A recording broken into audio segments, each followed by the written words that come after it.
Esto es mucho cuento.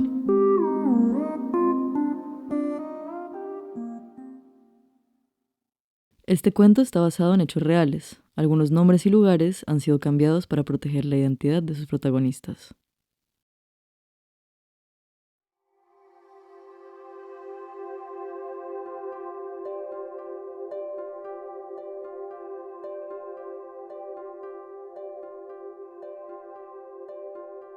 Este cuento tiene lugar en Buenos Aires en el año 2001, un año en el que el mundo estaba por cambiar para todos. Mi esposo y yo, como ya les había contado en otro cuento, vivíamos en Buenos Aires, pues se nos había dado la oportunidad de instalarnos en la Argentina, cerca aparte de nuestra familia que estaba viviendo allá por esa época y que tenía facilidades y conexiones para ayudar a mi esposo Pablo a trabajar. En ese momento Pablo acababa de terminar el colegio, no tenía ningún tipo de estudios universitarios, yo tampoco. Entonces encontrar un trabajo para proveer para la familia no era tan fácil como uno podría imaginar. Entonces le habían conseguido este trabajo como gerente de un restaurante de comidas rápidas y yo era ama de casa full time. Estaba con nuestro hijo Matías y embarazada de nuestro segundo bebé.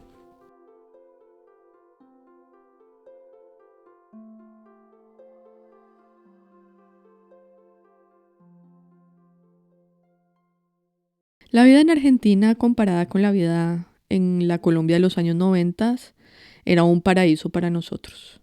El nivel de inseguridad y violencia de la Buenos Aires de ese entonces no tenía punto de comparación con las cosas a las que nos tenía acostumbrada nuestra natal Bogotá. Las familias disfrutaban de los parques, las calles, del río y del delta, que es para mí una de las cosas más lindas que tiene el Gran Buenos Aires. Un delta es la desembocadura de un río, en este caso el Río de la Plata, y es un cúmulo de brazos fluviales, o mejor dicho, una agrupación de ríos más pequeños, que a su vez se conecta con otros ríos, por ejemplo el río Paraná. El Tigre, donde vivíamos nosotros, si usted es de mi generación, se debe acordar de la serie argentina Verano del 98 o Verano Eterno, como la había bautizado nuestra querida RCN. Pues eso era el delta y el ambiente utópico del lugar donde vivíamos. Allá en la zona norte, la familia tenía una lancha en la que salíamos a navegar los sábados de primavera y verano. Tata, mi madrastra, había institucionalizado la ensalada de pasta y atún, o los caracolitos con atún, como les decimos todavía de cariño. Y en medio del delta fantástico, echábamos el ancla y nos almorzábamos los caracolitos, tertuliábamos y nos asoleábamos. Era verdaderamente como un sueño. Los domingos nos habíamos argentinizado completamente, entonces el plan era asado y fútbol. Era ya nuestra nueva religión. Nos habíamos hecho hinchas del Boca Juniors. Somos una familia de creativos y soñadores, entonces muy seguramente que la Boca sea un puerto donde inspiran la poesía y el tango era muy seguramente la razón por la que habíamos escogido el Boca Juniors, además de que había muchos colombianos jugando en el equipo en ese momento. De memoria, el Chicho Serna, Oscar Córdoba y el Patrón Bermúdez, a quien dicho sea de paso había visto en calzoncillos por accidente. Les cuento cómo fue ese pedacito de la historia. Pues resulta que la mejor amiga de mi mamá, Jimena, estaba de vacaciones en Buenos Aires y me había traído de Colombia algún paquetico que me había mandado mi mamá, seguramente con, no sé, chocolate, qué sé yo, chocolate Corona o sopas de ajiaco en sobre, no tengo ni idea. El caso es que nos había llamado y nos había dicho que nos encontráramos en su hotel. Ella se estaba hospedando en el Hotel Hilton de Puerto Madero, que era el hotel de moda en ese momento. Y entonces nos fuimos a Puerto Madero con mi esposo, entramos al hotel y le preguntamos a la señorita la habitación de nuestra amiga y hagan de cuenta nos dice es la 603. Entonces subimos en el ascensor y en vez de parar en el piso sexto nos paran en el quinto y por equivocación nos bajamos y en vez de golpear en el 603 golpeamos en el 503. Oh sorpresa cuando abre la puerta el patrón Bermúdez literalmente en calzoncillos. Su cara de sorpresa y la nuestra fueron un chiste. Quién sabe, el tipo pensaba que era algún otro futbolista que venía a pedirle algo, lo que fuera. Nosotros nos quedamos fríos, ni siquiera pudimos decirle nada. Cuando nos disculpamos nos damos media vuelta y nos vamos. Obviamente el patrón era uno de los ídolos de nuestro equipo y estábamos starstruck, pero pues fue más la vergüenza que otra cosa. Entonces pues nada, nos damos media vuelta, nos disculpamos y nos vamos. Vuelvo al cuento central.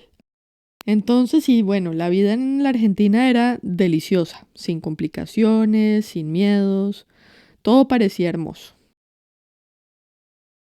Yo estaba en mi 5.º mes de embarazo, entonces ya estaba semi barrigona, cuando un domingo en la mañana nos vamos, como todos los domingos, a hacer mercado, y de golpe siento literalmente como si se me hubiera roto la fuente y una especie de contracción. Cuando exclamo de angustia, Pablo, que va manejando, se voltea a mirarme y nota que estoy toda mojada. Sin decirme nada, acelera y me lleva a toda prisa a la clínica más cercana. Cuando llegamos a la clínica, yo digo que creo que rompí fuente, pero que solo tuve 5 meses de embarazo. Inmediatamente me acuestan en una camilla y me llevan a una especie de quirófano o una sala de observación. Mientras estoy ahí, Pablo se comunica con mi papá para contarle lo que está pasando y pedirle que venga por nuestro hijo Matías, que más o menos que él se pueda quedar ahí en la clínica conmigo y pues que Mati esté cuidado. Yo entro en pánico total y en eso entra un doctor a revisarme y al final de la revisión me dice que mi embarazo está en riesgo, que puede haber sido una fisura del saco, pero que para garantizar que mi bebé se salve, voy a tener que estar en cama los 4 meses que me faltan de embarazo para llegar a término. Yo inmediatamente le digo que lo que toque hacer lo hago. Mi principal objetivo es salvarle la vida a mi chiquitica, pero no me doy cuenta todo lo que involucra esa decisión. En ese momento llegan a la clínica Tata y mi papá. Entran a la sala donde me tienen todavía y Tata me abre la mano y me mete una especie de tronquito de madera que tiene como la imagen de la Virgen. Y me dice, aférrese a la Virgencita. En eso aparece el médico que nos dice que me van a trasladar a la Fundación Favaloro, donde hay un buen departamento de neonatología por si toca asistir de urgencias al bebé. Los 3 estamos todavía en shock, pero cuando el doctor se va a organizar mi traslado, alcanzamos a rezar juntos un Ave María y ni bien terminamos de rezar, llega una enfermera a sacarlos.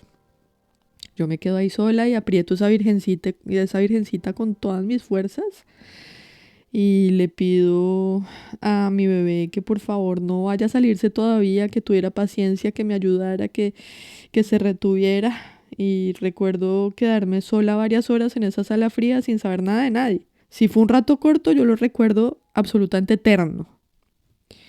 Por fin, no sé cuánto tiempo ha pasado y no han dejado entrar a nadie más. En eso llega mi ginecólogo obstetra, al que le avisaron de mi emergencia. Hacía un poco menos de 2 semanas habíamos estado en su consultorio para descubrir el sexo del bebé, que era una niña, y estábamos felices de completar la parejita. Apenas entra el doctor me saluda con ese cariño especial con el que los argentinos hablan. Yo estoy empapada de lágrimas y le cuento que estábamos en el carro, que no había hecho ningún esfuerzo y que de repente estaba toda mojada. Él me revisa nuevamente, manda a hacerme exámenes de todos los tipos y 1 hora después viene a decirme que todo parece estar perfecto, que no entiende qué pudo haber sido, pero pues que todo está bien.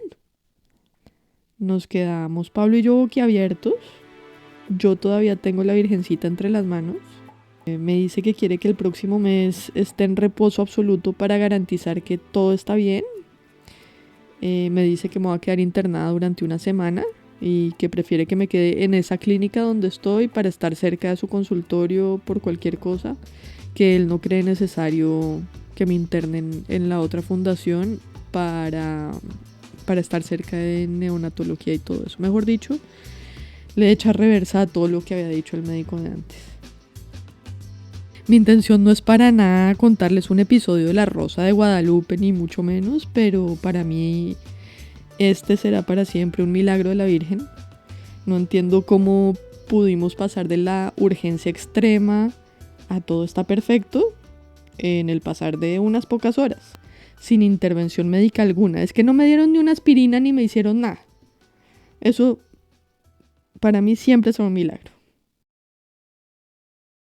Esa noche la paso en observación y al día siguiente me pasan a una habitación. Apenas entro a la habitación, encuentro ahí a mi papá, a Tata, a Pablo y a mi chiquitico que lo llevaron a verme. Tata lo tenía alzado y me lo acerca. Él se me bota a abrazarme, pero todos están preocupados de que me patee la barriga o que haya algún movimiento con el que me pueda hacer algún tipo de daño. Yo me abrazo de mi chiquitico y lloro con él. Lo he extrañado mucho ese día, lo he pensado tanto. Y entonces Tata me dice que no me preocupe, que durante el tiempo que me toque estar en reposo, ella va a ocuparse de Matt como si fuera su hijo. Y al solo pensar que yo no iba a tener a mi chiquito todos los días conmigo, me rompe el alma inmediatamente. Pablo y mi papá debían seguir trabajando, pero Tata, como yo, era ama de casa y tenía a mi hermanito que era solo 2 años mayor que Matt. Entonces ese ofrecimiento que me hace con todo el amor del mundo me hace sentir muy afortunada. Los siguientes días los paso en la clínica. En las noches después del trabajo Pablo pasa a saludarme y después se va a cenar a casa de una colega que le ha ofrecido que coma allá mientras yo salgo de la clínica. Tal y como dice el médico, una semana después estoy de regreso a mi casa, pero todavía debo guardar reposo para que la chiquita siga creciendo sin riesgo. Mi papá había tomado la decisión de contratar a una señora para que me ayudara en la casa y me alimente bien las 3 semanas que faltan para salir del riesgo. Estar en cama alarga los días y pronto me conozco la guía completa de la televisión argentina.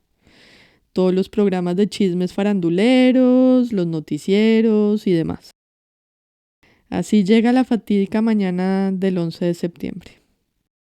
Yo estaba canaleando, como todas las mañanas, pero la escena era la misma en todos los canales. La escena era las Torres Gemelas incendiándose. Y yo me dije, qué chiste tan malo este de tener la misma película de ciencia ficción en todos los canales. Pero ni bien subo el volumen de la tele, empiezo a oír las voces de los presentadores y corresponsales que ya se me habían hecho familiares. Y veo en vivo y en directo cuando se desploma la Torre Norte. Entonces agarro el teléfono y llamo a la oficina de mi papá, donde me contesta Graciela, su asistente, y apenas me oye la voz me dice, no sabemos bien qué va a pasar, tu papá está en el teléfono con la gente en Chicago, ¿quieres que le diga algo? Pero vos no te preocupes, quédate tranquila en la cama, lo más importante es que te cuides a vos y a la bebé. Un amor como siempre, pero pues me quedo sin respuestas y además ahora se me transmite como el pánico que se está viviendo pues afuera en el mundo real, ¿no? Fue pucha, qué angustia.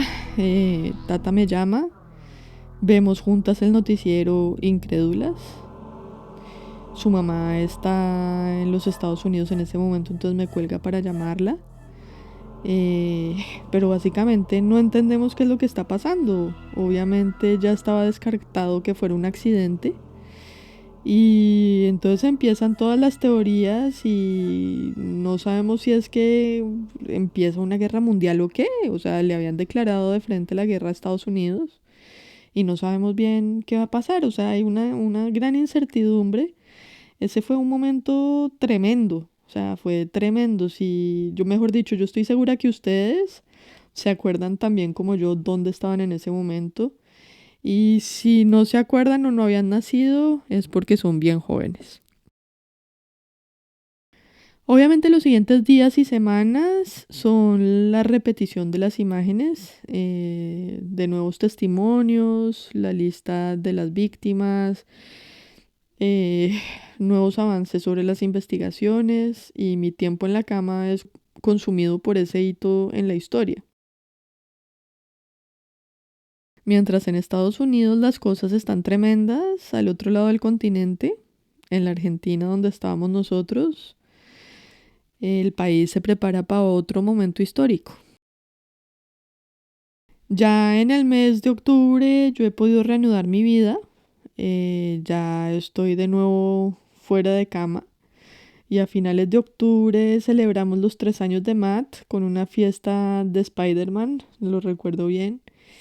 Y tengo ese mismo día o al día siguiente mi control ginecológico con el doctor y me agenda mi siguiente control si es que no he dado a luz para el 20 de diciembre directamente en la clínica.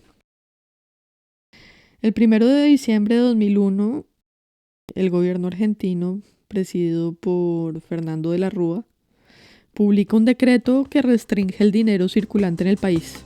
Yo no soy economista, entonces me perdonen los expertos, pero pues aquí les va mi explicación de lo que pasó. Básicamente, el decreto, o lo que conocemos como el corralito, determina que la gente no puede sacar del total de sus cuentas del banco más de 250 pesos en efectivo por semana. Es decir, si usted tiene 3 cuentas, no es que pudiera sacar 250 de cada cuenta por semana, sino en total. Y además de eso, prohíben la transferencia de platas al exterior.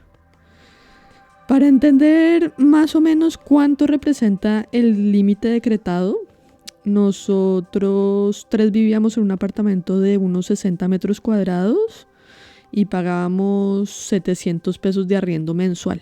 Es decir, con el decreto alcanzaríamos a pagar el arriendo, comprar algo de mercado, pero pues muy seguramente pañales, leche en polvo y todo eso con complicaciones y llegar a pagar salud o necesidades otras en el mes sería imposible. Lo loco es que a pesar de que uno tuviera plata en el banco consignada por el empleador al fin de mes, no se podía usar, ni sacar, ni nada. El objetivo del corralito era congelar los depósitos bancarios para que los bancos no se quedaran sin fondos. Si bien el país atravesaba una situación de recesión desde el 89, la crisis estaba entrando al pico y al fin de la convertibilidad. Entonces imagínense esta crisis tan terrible. Uno está tranquilo, trabajando, haciendo su vida y de repente decretan que su plata y sus ahorros no se pueden sacar, no se pueden tocar y que además tiene límites en la forma como puede vivir. La gente estaba absolutamente furiosa y sale masivamente a protestar cacerola en mano. Se desencadena una ola de los famosos cacerolazos y estos cacerolazos cada día son más violentos. Con el paso de los días, las imágenes de caballos de policía pisando protestantes se vuelve común. La policía ya no estaba usando balas de caucho, sino balas de verdad. Y el país que vivía en una cierta paz empieza a tener casos inéditos como por ejemplo los secuestros express, los saqueos de almacenes de cadena y supermercados. Todo esto debidamente reportado en directo por Crónica Televisión, que es un canal argentino dedicado a noticias de último momento, que yo creo que estaba dándose gusto seguramente por esos días. Dado a la ola de descontrol, el 19 de diciembre el presidente de la Rúa decreta el estado de sitio. Ahí es cuando yo me digo, hijo de madre, ¿cómo van a hacer esta chiquita ahora? Mi cita de control es al día siguiente de este decreto y ahora estamos encerrados por decreto. Pablo me dice, tranquila, que así toque saltar barricadas, allá estarás a las 5 como nos había citado el ginecólogo. Al día siguiente, tal y como me había dicho mi marido, nos embarcamos a romper la ley para ir a la clínica a mi cita. No seríamos los únicos en la calle, la desobediencia social era total. A la salida del parqueadero del edificio, unos peatones descamisados van arrastrando una caja enorme como de un televisor. Al mirarlos atónitos, uno nos rompe una botella de 1 litro de cerveza Quilmes frente al capó del carro. Nos sentimos en peligro, pero no hay mucho que podamos hacer. Pablo acelera, se sube a la autopista y en un tiempo récord me tiene en la puerta de entrada de la clínica. Me reciben 2 enfermeras que me llevan a un cuarto de consulta. Estaban esperándome, digamos, y me conectan al monitor para ver cómo está el corazón del bebé, cómo estoy yo. Y una de las enfermeras me dice, uy, ya tenés contracciones del 100%. Yo la miro como, ¿qué? No siento nada. Yo creo que por mi edad, y además de mi edad, una cara de bebé insuperable, yo creo que la enfermera dice, no, esta china es el primer embarazo y no tiene ni idea de qué se siente. Pero pues yo sabía muy bien cómo era un trabajo de parto. Con Matías me había tocado un trabajo de parto de más de 12 horas, tremendamente doloroso, y pues este no era el caso. Las contracciones son sin duda un dolor que no se olvida sino más, y yo claramente no estaba teniendo contracciones. Ella insiste en que estoy lista para dar a luz y yo ni siquiera he roto fuente. Pero pues uno en esa situación tiende a creerle al personal de salud, ¿no? Uno siempre oye historias de mujeres que no han tenido contracciones, que el chino nace como si nada. Y entonces yo creo que de pronto, ese es mi caso esta vez, y digo, no, pues maravilloso, esta chiquita va a nacer sin mayor esfuerzo. Sin justificarse mucho, me ingresan, me llevan a un cuarto, me ponen la bata, me conectan al suero, a los monitores, en fin, y me entregan el control remoto de la televisión sintonizada en Crónica Televisión. El caos reina en la Argentina, el pueblo está en la calle exigiendo la renuncia de todo el gobierno. Y hacia las 7:30, cuando yo ya llevaba más o menos 2 horas, un poco más en la clínica, el presidente de la Rúa, quien solo había gobernado por 2 años y 11 días, renuncia en cadena nacional.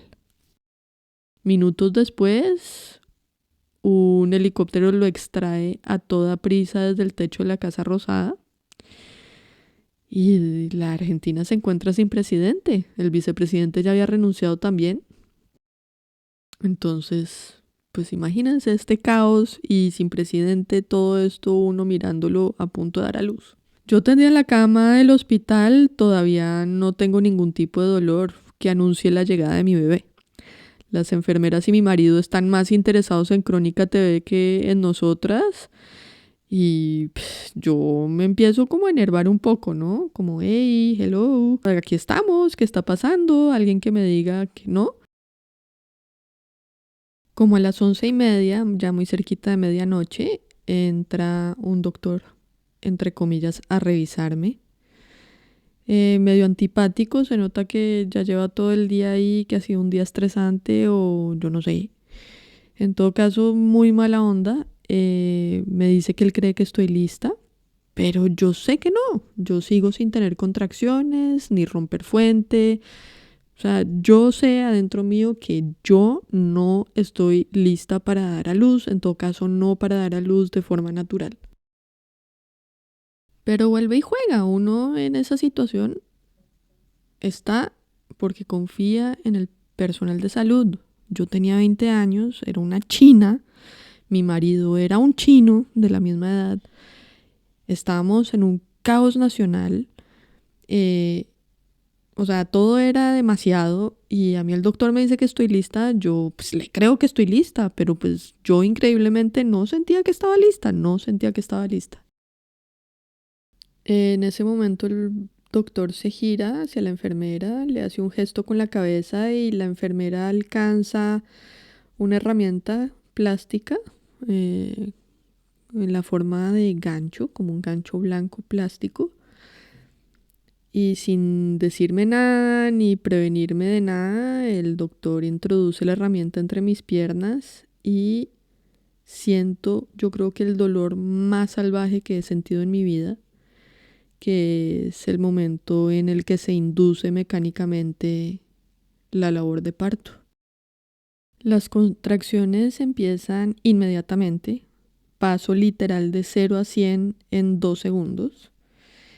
Paso de estar en la cama viendo televisión tranquila sin ningún tipo de dolor a las últimas contracciones antes de que nazca un bebé.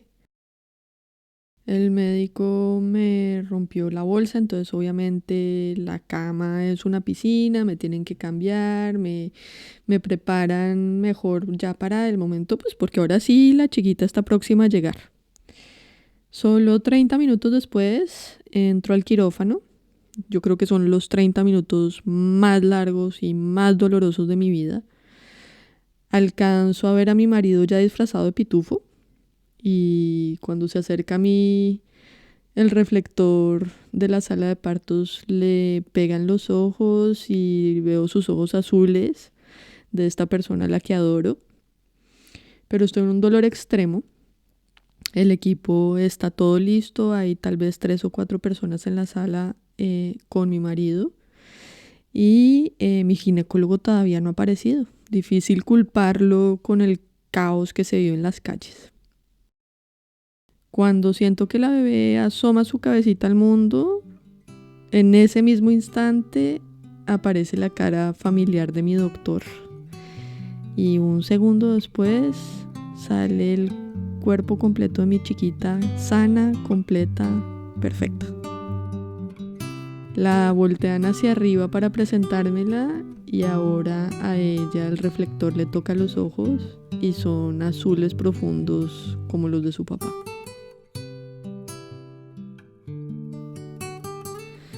Aria llega pues al mundo en una Argentina revuelta, una Argentina sin presidente, en una fecha inolvidable para cualquier persona que estuviera viviendo en el país en ese instante.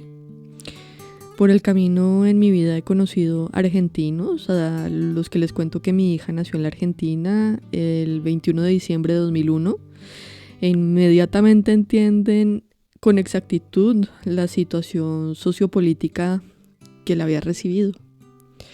Aria es como mi Forrest Gump personal. Siempre los momentos más importantes de su vida se ven marcados por momentos históricos. El más reciente, la graduación del colegio que le toca en plena pandemia. Pero así como su nacimiento fue extremo, ella también lo es. Es una mujer valiente, una mujer única, que aunque me quede mal decirlo por ser su mamá, he decidido darme esa pequeña licencia en este episodio. El momento de su parto finalmente es corto, del momento que inducen el parto al nacimiento pasaron 35 minutos, pero fue intenso y fue inolvidable. Creo que sí reina un poco la falta de ética, primero por haber tomado la decisión de inducir mecánicamente la labor de parto sin consultarme. Creo que es violentar la mujer y el cuerpo de la mujer de cierta forma. Y segundo, pues hacerlo sin avisarle a la persona que va a sentir una molestia fuerte, ¿no? Fue muy chocante, no lo olvido, más allá de la felicidad y la emoción que llegan después con el bebé, sí es un trauma que le queda a uno. Yo creo que el personal médico tal vez tomó la decisión de hacer las cosas así para evitar si hubiese una escalada o si los vándalos entraran al hospital, pues no poner en riesgo mi vida y la de la bebé y poderme asistir. En todo caso, creo que es una conversación que se ha podido tener sanamente. En enero, el peso deja de estar 1 a 1 con el dólar y la plata que la gente tenía ahorrada en dólares estaba perdiendo valor día a día La gente no podía hacer absolutamente nada más que protestar. Fue literalmente una pesadilla. La medida del corralito teóricamente era temporal e iba a durar solo 90 días. Finalmente duró más de un año. Después de la renuncia del presidente de la Rúa el 20 de diciembre, la Argentina tuvo 5 presidentes en una semana. Estar lejos de mi mamá en ese momento tan importante en mi vida fue difícil. Yo creo que así uno ya esté grande, uno necesita a la mamá en momentos así. Pero tenía a Tata y Tata ocupó un lugar importantísimo donde asume la responsabilidad de Mati y de ayudarnos a pasar por un momento muy complejo. Y entonces en agradecimiento por eso y muchas otras cosas la nombramos madrina de nuestra chiquita, de Aria. Y ha sido desde entonces una figura presente, un ejemplo lindo de mujer para Aria y una madrina ejemplar. Desde entonces Tata no es solo mi madrastra y la mujer que ha acompañado a mi papá en lo bueno y lo malo durante los últimos 30 años. También hoy en día es mi comadre, a la que quiero y respeto enormemente. Tata tiene una historia de vida absolutamente increíble que merece un espacio completo. Por eso es otro cuento.